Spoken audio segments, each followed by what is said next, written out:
Hi everyone, it's Gibbs with I Travel for Culture, and today we've got a special surprise. We just happened to be coming over to Cape Coast Castle. We got here a little bit late, so we're going to hit it tomorrow. But this is amazing. We found Hans Cottage, and it's a restaurant as well. They have a crocodile pool, and look in the back, you see all of these birds that's over here in the back. We're getting ready to eat an authentic Ghanaian meal, and we might just take the crocodile tour. And we're definitely gonna check out these birds over here and explore the whole place. So stay tuned, it's gonna be a great day. So we've got all the kids out here. The kids just finished seeing all of the alligators and they're really happy. I think they saw the birds as well. Yeah, here you are. You are most welcome to Hans Cottage.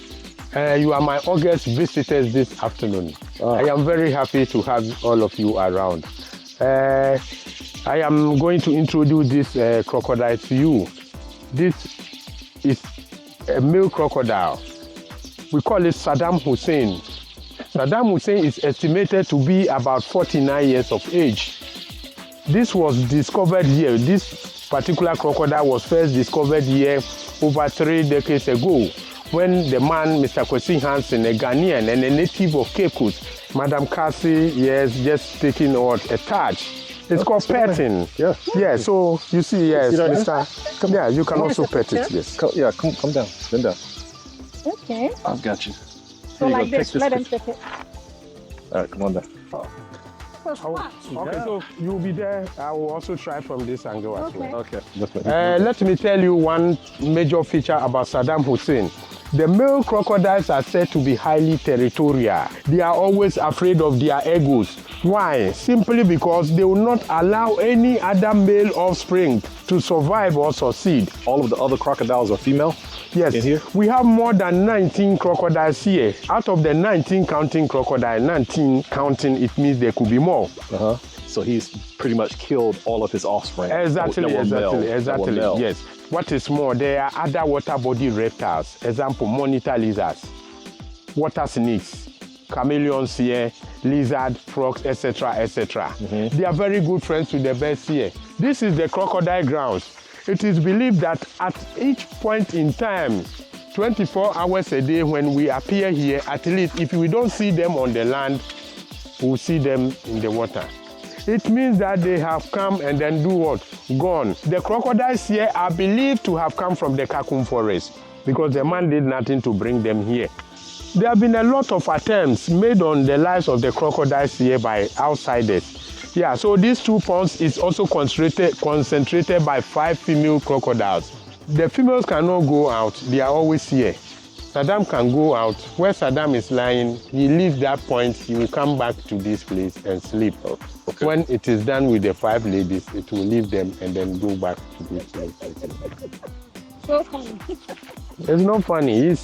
If I'm a man, if I also do the same thing, you accuse me of a womanizing. You say this man is a womanizer. This man is a polygamous man. He's having 5 women, he's doing this, he doesn't sleep here, he lives here, he goes to hide here. So this has been Saddam Hussein's favorite place.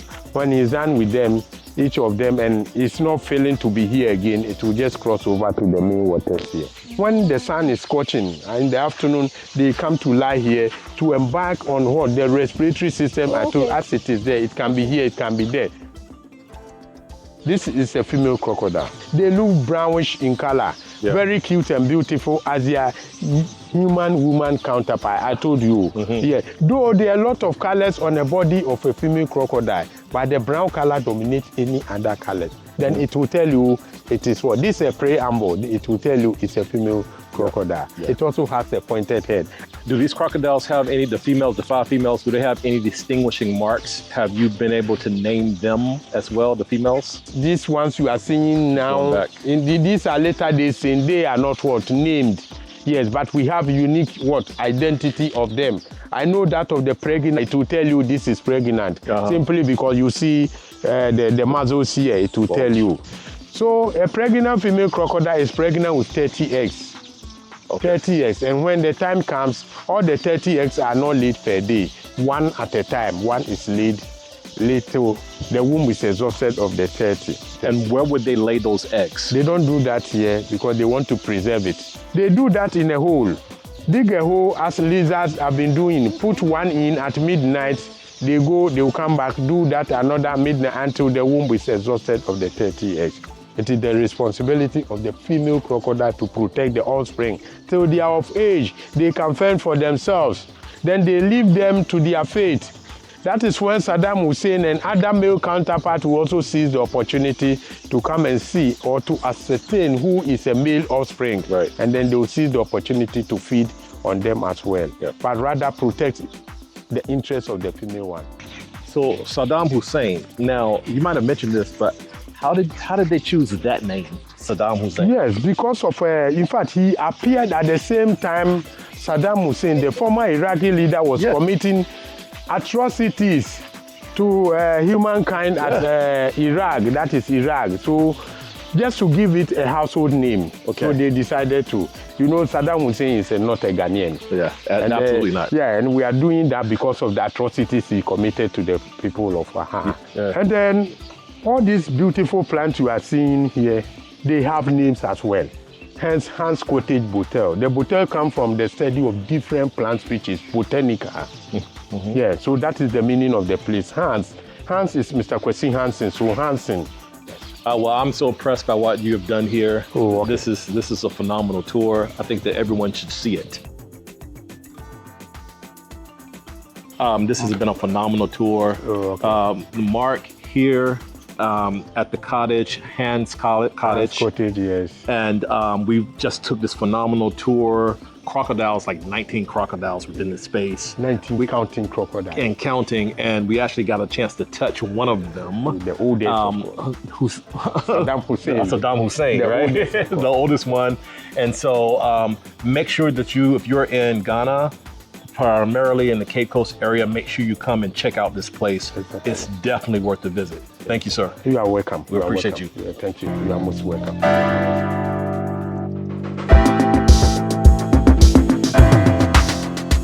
So everybody, we're here now at Hans Cottage Restaurant. Jennifer is serving the food for us.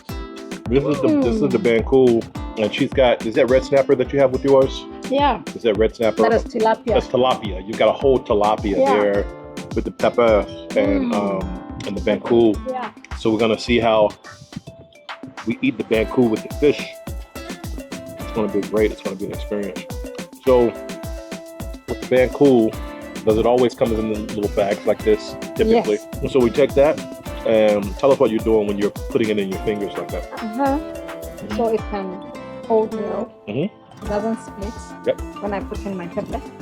You put it in the pepper. Yeah. Because without the pepper, it's not complete. So. Use pepper on everything. Yeah. Yeah.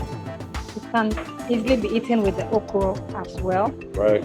So. I've got the rice. Oh, thank you. Thank you so Try a much. picture, why? Your phone, try a picture. Hey, that's right. Oh yeah. I'm gonna take all of these beans and I'm gonna put it in the same place for rice, and I'm just gonna mix this one. Yes, vegetables. It's gonna be so good. Put some vegetables over there too. So we're talking about Banku. Yeah. Banku. Yeah. So you take it. So nice. And you take it up. Yep. Sometimes you just eat it just like that, like I'm right out almost the package. with one. Best. But you dipped the Banku in the pepper. In the sauce. In the sauce is right here. By the side. Which soaks up all that flavor. Yeah. So how different is that from the kenke? The kenke. Okay. How different is it? This is prepared with the corn and cassava too. Yeah. So there's a difference in it. And the kenke is only prepared with corn. But this has cassava as well. I need to try it. You need to. You really need to. I will. Let me try it. So I'm just gonna pull a little piece off right here. Okay. I'm gonna mull it around. This is the sauce. I want to get a little bit of sauce with it as well. It's not hot at all. Okay, it's not hot. Okay, it's good. not hot. This one is, I like this. It's not hot. See, there's beauty in sometimes when things don't go as you plan, it's rewarding. And you can find the beauty. We would always say that. It is.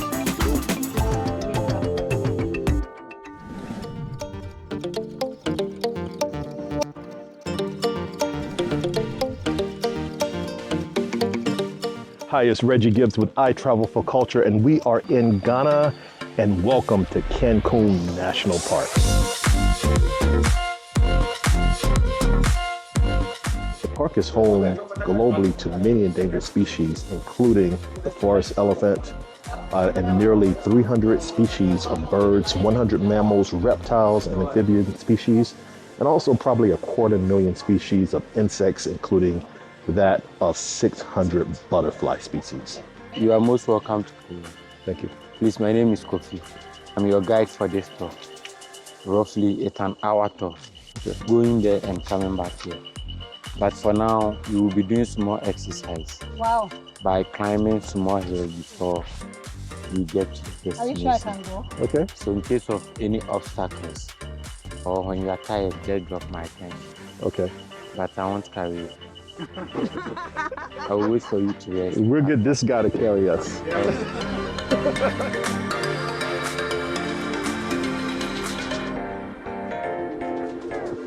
Coconut. Come on, we just got started. Let's go, let's go, let's go. You haven't gotten to anywhere. It's easy from here. We're out here, we just climbed those steps. It's kind of crazy. We're at a higher elevation at this point.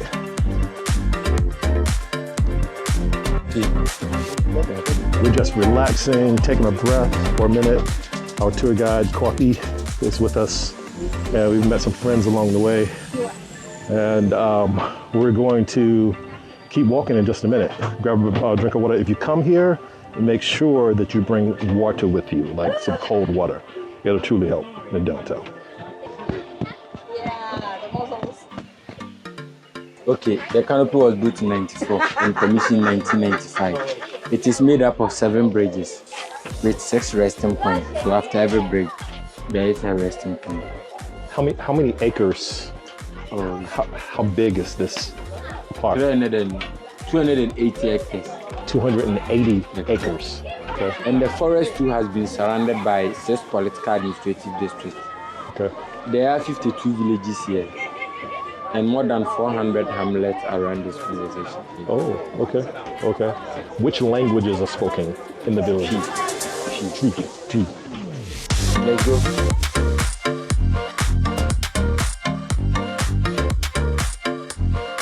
I don't know how many feet above the ground. If you look to the right, you'll see the beautiful preserve and all the plants. And we're gonna pass this canopy. This is the very first one of 7 that will be taken. Great.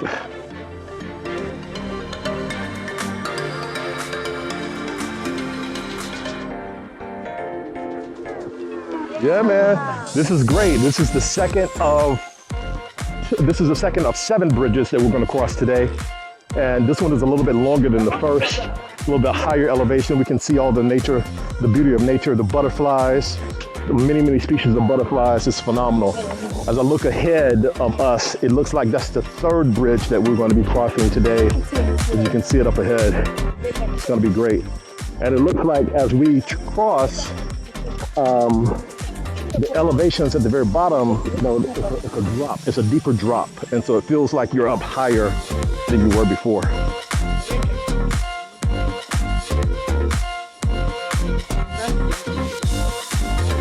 Yeah.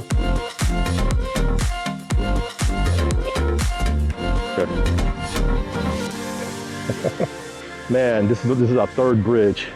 This is phenomenal. I'm seeing various species of plants. The tour guide is not with us. He kind of bailed on us. I don't know where he is. But if I look right here, I see a series of plants, a species of plants that I've never seen before. And a very beautiful looking plant. Look on the other side as well. You can see how deep it is down there. It's just foliage all around. This is the 4th bridge that we're getting ready to go to over here. You can see it's a descending bridge. So it's going to take us to the 5th bridge, and it's a little bit longer than the other ones.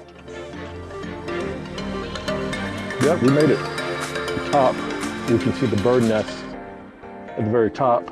Not quite sure which birds. But we also talked about parasitic plants before at the other place, so we can see a couple of parasitic plants as well in the treetops up high. I love it. Bridge number 4.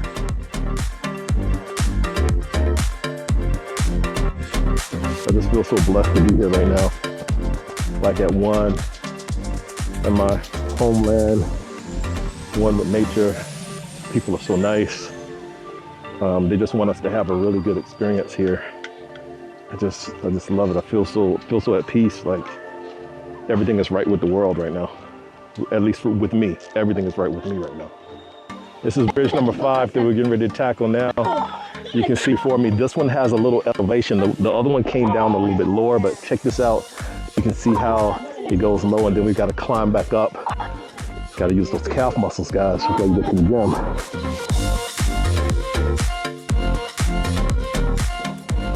You know, sometimes the most simple things in life can be the most rewarding. You just take a look at how simply this is built. This cargo net, some ropes. And then these are ladders, actually. These are ladders with plywood on them. And so they've attached the ladders to each other. You can see how long this is. It's simply ladders and plywood, guys. That's all. All right, so now we're approaching bridge number 6. So guys, this is bridge number 6. And it's a shorter bridge than the others.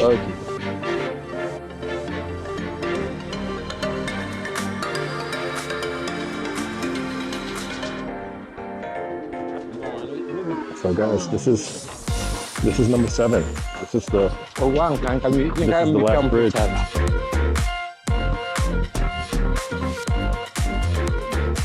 So this is the last bridge with my friends, and it's the 7th bridge, and it's one of the shortest, as a matter of fact. But Coffee just told us that the rain is coming, and so we need to speed it up because when the rain comes, it gets to be a little bit torrential. And we might be the last ones to come. So this is the 7th bridge, and we made it. This is great. This is Coffee and the family. It's a one-of-a-time experience. What do you guys think? It wasn't terrified. No, it wasn't terrified. We weren't terrified. It was good. It's really good. We just felt like it was one with the nature, and then we met some friends. Okay. That came along the way. There were some friends that came along the way with us. Do you have any recommendation? Why not? I think we should go out there and tell people more about Kakum National Park. Guys, this is Kakum National Park. It's wonderful. We just crossed 7 bridges with the team here. I've had a phenomenal time. We felt like we were kind of one with nature, right? And like when we were up there to the elevation, all was right with the world. So make sure that you come and check out Kakum National Park in Ghana. It's a wonderful experience.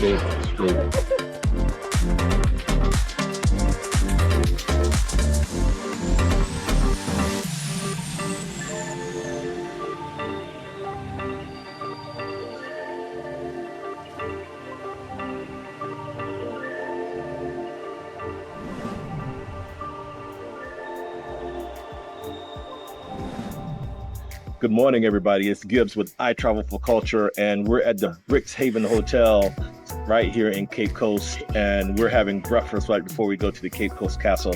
This is a phenomenal hotel. We'll do an actual whole tour of the hotel so you can see it, but I highly recommend you coming here and staying. You guys know they ironed my shirt this morning. Did they? Yeah. Wow. Yeah. I was like, do you have an iron? Just like, give me the shirt. I'll iron it. Wow. So it was phenomenal. It's just great service. They washed out the windows of our car this morning without us asking them. So I highly recommend. We'll do a whole video of this. It'll be great. So what are we eating this morning? I'm not quite sure. We've got some mushrooms, it looks like. Sausages, eggs, tomato, But pancakes. Roasted tomatoes. Roasted tomatoes as well. Got bread. It's going to be a good day. I think, not quite sure. Cassie, what type of juice is this? Is this pineapple or passion? Pineapple mixed. Yeah, no, this is going to be good. I'm starving. Let's dig in, and then we'll head out to the castle. It's going to be a long day.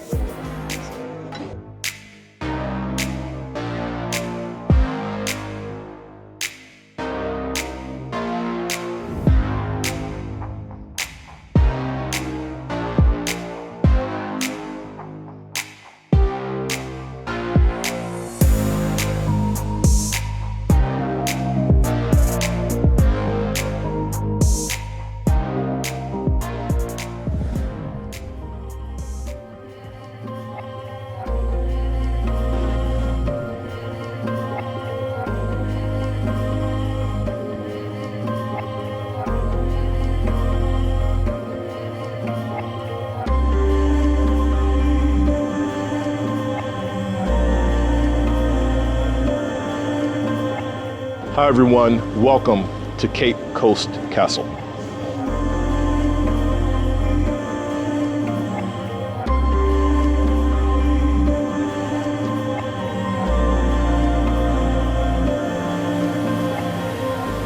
All right, my name is Thomas Banku, and I'm going to be your guide. But I must say the history here is very dramatic and emotional. But then the most important aspect is the lesson that we learn from this place. We stand right inside Cape Coast slave dungeons. Others do call this place Cape Coast Castle. The structure that we are seeing here happens to be the third and the smallest that was built by the Europeans, of which the coast of West Africa, we estimate about 60 forts and castles to be built in here. Just that Ghana alone had more than 40 of them, all because of gold. And for that, they named this place as the Gold Coast. So areas like Ivory Coast, Grain Coast and others probably had their names based on the resource that they were getting from. And a lot of these Africans, having moved from Nigeria, Benin, Niger, with the forts and castles down here should tell us they were walking. So I always say, just imagine if today you were asked to walk from where you came from to this point, the journey, the struggle will take you before you make it in here. But then this time around, they were walking beyond the borders of present-day Ghana. A lot of them died because on their way here, wild animals would attack some of them. Some probably would get drowned in rivers. Others also, tiredness, hunger would kill them. But then for you to make it to the coastlines, a lot of them were using the north as their routes. So they created resting points in here. We call them the slave market. So Salaga, Pikoro, Yendi, Tumu, the north, Bonomansua, Tebubu, Kintampo, Kumasi, the middle belt, before they moved them all to the coast. But then bringing them into the castles, they had their last rest at a place called Asin Manso, which happens to be a slave market as well. Over there happens to be a river, and that is where the captives will be given their last bath as Africans. They give them food to eat to regain some strength. Their beard, their hair will be shaved so they get to look younger for the trade before shea butter will be applied on their skin. The purpose of the shea butter was to heal their wounds and also make them look attractive because they were bringing them here to be auctioned. Once you arrive in this castle, they'll move you upstairs to a chamber called Palava Hall, and in there, nurses, doctors would have them examined to know their strength as to whether they fit as domestic captives or commercial captives. From there, they bring all captives down here for branding or identification. They would set fire, place in metals that had their embossed designs underneath them. So just as we do brand cattle in here, from the fire into an oil as a male to your chest, your shoulder or your back. But as a female, because they do have breasts, probably the shoulder, the back or arm. Some preferred piercing, captives with tags, and others were given metals like anklets, so they easily identify them. So the castle we see here, we mostly do credit to the English, but then the labor work happens to be the enslaved Africans. The first ever European structure to be built on our land happens to be the St. George's Castle. Popularly today we call it the Elmina Castle. It was built by the Portuguese around 1482. The second happens to be the Christianborg or the Osu Castle. It was built by the Danish around 1661. And this is the last one, Cape Coast Castle. And then out of these three, Cape Coast is the only castle that was built purposely for the transatlantic slave trade. That is why if you visit these areas, you would see there are dungeons on the level ground, but only Cape Coast is having an underground dungeons designed for humans. A lot of them in here, as I said, were warriors. So when they bring them out to work, some will be fighting officers. So they created a dungeon or a cell here. Once they put them in, they block 3 doors, no food, no water, no air, and no light. You get dehydrated, you suffocate, and then you die. The soldier that will be assigned at the gate's duty is to be sure that we are all dead before they bring the bodies out. So if he moves in and realize about 10 of us dead, leaving just 5 or 10, they wouldn't take them out. They wait till we all die, the layers on the floor would bring the males out to see it. So that next time, if you're also to repeat the same thing, remembering what you saw on the floor will deter you from trying to escape or fight them in here. Another one here.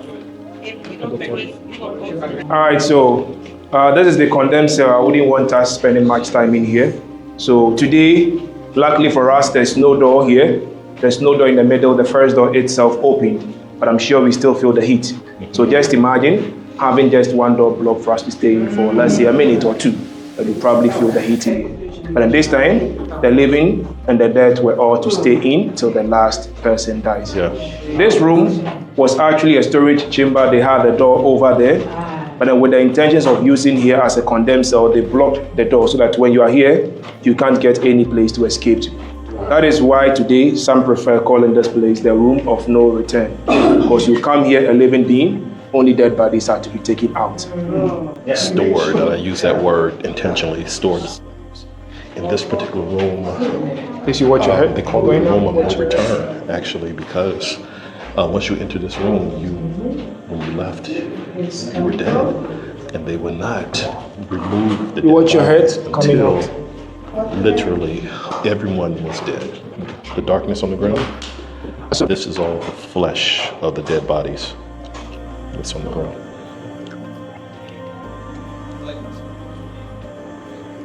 It's very tough to see. We're gonna move out of this room. We have a look at the plaque We'll come back here. Yeah. We'll come I back made to mention some of the chiefs actually got themselves involved, supplying their prisoners of war to them. Others also gave them lands to settle. So for that, the chiefs in here admitted that fact, brought this plaque to 1998 to say they are sorry for their ancestors' involvement in the trade, and they should always remind the living never to forget the past to repeat the same mistake again. It reads, in the everlasting memory of the anguish of our ancestors, may those who return find their roots, and may humanity never again perpetrate such injustice against humanity. And they ended, we the living vow to uphold this. The living happens to be myself and we all here. If we see ourselves deemed not to be enslaved, so do others deserve the same right. Moving into the male dungeons, it is a bit slippery down there, so please, we would all stick to the right so we don't fall.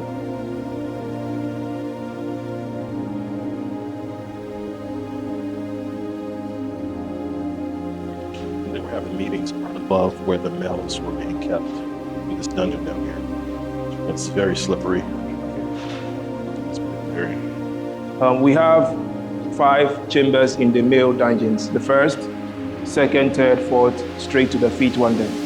Per the estimate, if they are to load the 5 rooms here with captives, they can hold about 700 to 1,000 humans. Which is to say, just this room can pick over 150 of them. But then the condition in here wouldn't make all of them also survive the journey as well. Once they bring you here, they expect you to defecate here, to urinate in here and sleep in the same condition. A lot of these Africans got sick, because keeping them in the dungeons, communicable disease would get to spread amongst them. Aside that, the unhygienic condition in here would add up to the illness. If you are to die in here, they wouldn't give you any befitting burial. They load the bodies in sacks, add cannonballs to give it weight, and would dump all these bodies into the ocean. Looking on the floor, you'd probably get to see some trenches or drainage system, serving as passage for the waste in the dungeons to move straight into the sea. But then you would ask yourself, how often would it rain? Even if it does rain, it wouldn't carry enough force. So the domestic captives would come in to clean the place. And they were not doing that on a regular basis. Before they come in here, some probably might have stepped on the poop, the vomit and other stuff, making them stuck on the floor. So what they could get from this place, they do so. The rest, they had to cover them with sand to reduce the stench here. And that system started creating layers in the dungeon. In the year 1974, which happens to be the same year this castle was opened to the general public as a tourist site, we had some group of archaeologists from the University of Ghana, which was led by the late Professor Akwanda. They had this room excavated, discovered the bricks we stand on to be the original floor of the dungeons. So they took samples of what they got from the surface to their lab, got them tested. So the result they had says the little portion that they left down there, as well as everything we work on from the second to the fifth chamber, happens to be the toilet, the vomit, the sweat, the blood, the food particles, so things that humans excrete and eject from their system. mixed with sand and food is what we are seeing here. They left this place and the other 4 chambers unexcavated just to serve as a proof. So we are currently in where the male's dungeon at this particular point, and I've just never seen anything like it. So yes, you see all this mud, you can barely see it, but what looks like mud is actually human feces. It's actually natural materials, what the guys were eating at the time. You know, all of this is compacted. They actually took samples. They put, you know, later on we've taken samples and they verified. All right, so we come in here. That we see down here that's been compacted over the years. 150 people would be in this particular room waiting for the actual slave trade itself, for the English to come and take them to the Caribbean or to the States. It's truly amazing. Above us happens to be a church, the name Society for the Propagation of the Gospel. Before you enter the church, move out of the church, everything that was happening down here, you could see it through the spy hole over there, because the hole is right in front of the church, so just a step away. So whilst others were preaching out there, beneath them others also stayed in here for days, weeks, and months. The floors we stand on, if you don't see any brick, it is to tell you you are standing on human waste in terms of the toilets, the vomit, the sweat, the blood, and other things they left in here. All right, so the first chamber has been excavated, leaving the other chambers. But if you are to look down here, I'm sure we can see some of the bricks, telling us that if we get to excavate this whole area, there should be bricks filling the whole space. This happens to be the bricks, and from the bricks, moving up to this point, happens to be the height of the waste. Even as of today, over 100 years, they stopped using the place as a dungeon. So imagine when the captives were staying here, how high the waste probably would have been. So if over 100 years, they still have it at almost, let's say, 4 inches, then imagine how the height was when they were here. This happens to be the last chamber, and this place was also for the selection of the captives. Due to the condition in here, not all of them actually were that fit to make it out of this point. So when the ships were ready, those that were seen extremely weak, they would keep them over there. The rest in chains had to walk through a tunnel that connects this place to the door or the gate of no return. So you would walk in this way, but then had to use the tunnel. It is unfortunate we can't go through the tunnel today, because in the year 1834, Captain George McLean, who used to be the administrator or the president of the merchants, was asked to block the tunnel, symbolizing the English had ended slavery here. But then practically, they were still smuggling humans until 1860s. That was when they finally ended the system of the shipments. Before the land was given to the Europeans to trade here, the natives used to come to this land to worship a shrine. But then having given their land out, they couldn't come to the same place to worship. So they left here with 2 sections of the stone to the town. The castle we see here was officially given to Ghanaians in 1960, when Ghana became a Republican country. And later, they had to bring them back. So today, those that still believe in the traditional system, they do come in here to worship based on their belief. We proceed to the next chamber.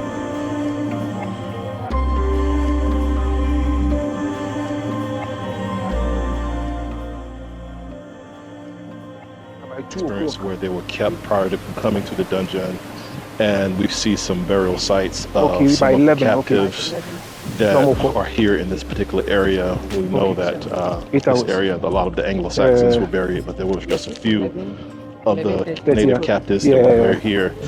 We're on our way to the door of no return. I'm working with the group right now. This has been a little bit overwhelming for some of the group, and so we're just kind of taking it slow as we move. I made mention where the man is seated. There's a tunnel connecting that place to the door of no return. So the captives in chains will be walking slowly. They created 2 spy holes, one here, the other over there. So a soldier will stand here. His duty is to shout at them to walk faster, and the other soldier is to count them, making sure the same numbers from that place happens to be the same, heading to the door of no return. So when they lose count, someone would have to go down there and bring you out either dead or alive. So that was the use of the 2 spy holes. The rooms down here were all storage rooms where they kept goods they brought for the exchange. The first floor is where the European merchants actually were staying or sleeping. And above them, their marketplace and their conference room. Today, this whole block happens to be a museum. It used to be the largest slave museum in West Africa. So that's the door that would actually transport, that they would use to transport them to the sea itself. So they would just wait. Then they wanted to make sure that the same number of captives that were entering that particular door to the sea was the same number that was present in this space over here. All right, so that is the exit of the tunnel. So remember I made mention they blocked the entrance. So the same date, they had the exit also blocked, 1834. Per the design of the castle, this place was supposed to be the door or the gate of no return.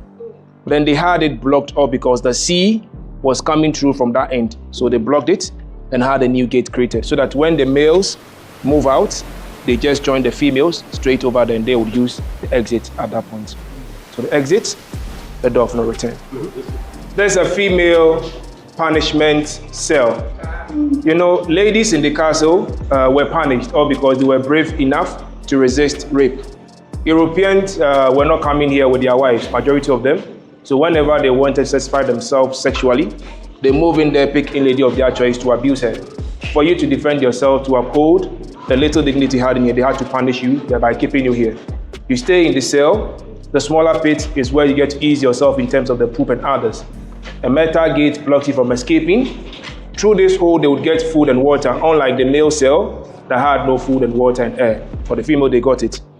Some of them couldn't withstand the condition. They had to avail themselves, move them up there, clean them before they take them to bed. After raping them, they would bring them back to the dungeons.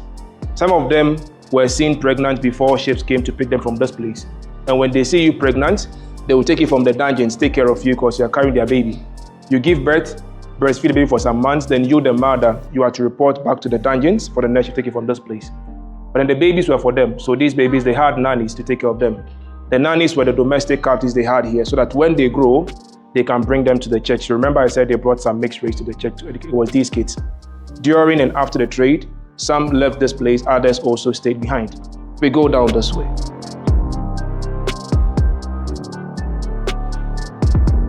So we're now entering we just saw the male dungeons, we're entering the female dungeon. All right, so this is the female dungeons. And the female dungeons actually had two chambers. One in here, the other also directly opposite us. About 100 to 150 of them will stay here. The same numbers also stayed over there. The same condition in the male dungeons happen here. The only difference, as we all know, ladies do menstruate.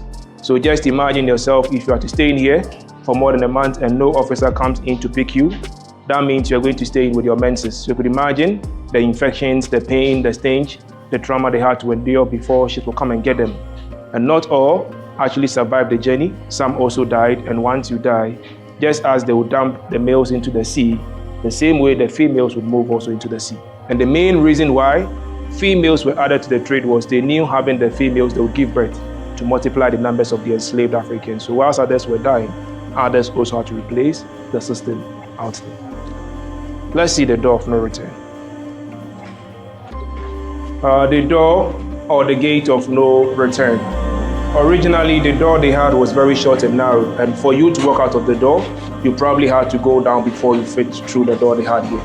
Cape Coast is now having a bigger door, all because at the point the English made this town the capital city of Gold Coast, and the castle here became the administrative quarters, so they had to widen the door so that goods could move in and out, and that brought us this bigger door. Africans that came out of this place never returned back.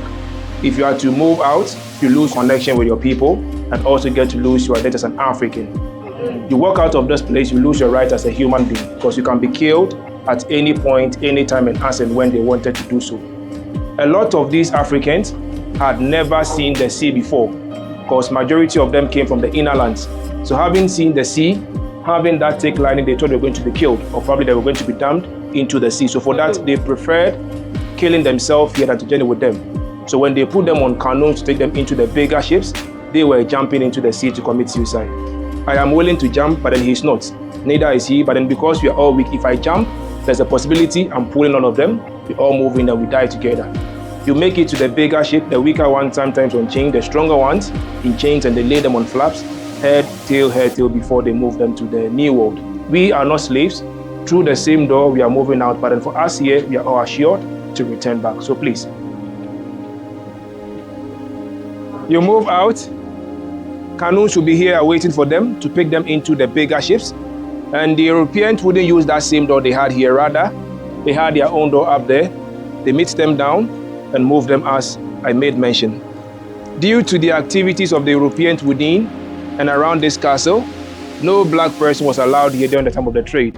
The name, this whole site, Europeans Beach, a place meant for only European activities. But look up there, you'll see a different narrative, which is the door of return. We had this door in the year 1998 when we celebrated our first Emancipation Day. We call it the Big or the Great Homecoming Day. They brought the remains to Ghana. First, they sent it to a place they call Abanzi, where they have Fort Amsterdam. From there, they had to use the Atlantic Ocean through the same door or gate of no return to break the chains, and the chains that said no slave would make it back. But then just as they moved out of the castle, the same way they are coming back, and that gave us the new name as the door of return. So I just ended the tour with a group of friends, and I think what I'm going to do is so many different emotions is going on right now. I think what I'll do is I'll talk to a few of them just to debrief to see what everybody's feeling in the tour, but now their perception of the transatlantic slave trade, because it's real to us. All right, so at this we look here. So Thomas, how long have you been here doing these tours? All right, so far, I'm say 4 years counting as I've been here, but being a historian is almost like 8 to 10 years. Yeah. So you were trained as a historian. I would say academically, I did tourism as my major and minored history. Yeah. I had my first master's in human resource and also another in history. So I would say now, I was trained. So as you do these tours, I'm sure you see a wide array of emotions that come through. Like personally for me, we've learned about the transatlantic slave trade in America, but for me, it was just a very real experience. It was I could see, I could smell, I could hear, and when things are close up in your face, it just makes a difference. The history bucks do not do it justice. So thank you for sharing your time with the I Travel for Cultural community, and we appreciate you, and we'll be bringing more people over here to see this castle and to have this experience. I'm always around, so when you come, you can probably just ask of Thomas, or if you want my number, I can just give it out. Yes, I do. Yes, we'll do that. Thank you so much. All right. God bless. Bless it. Bless it.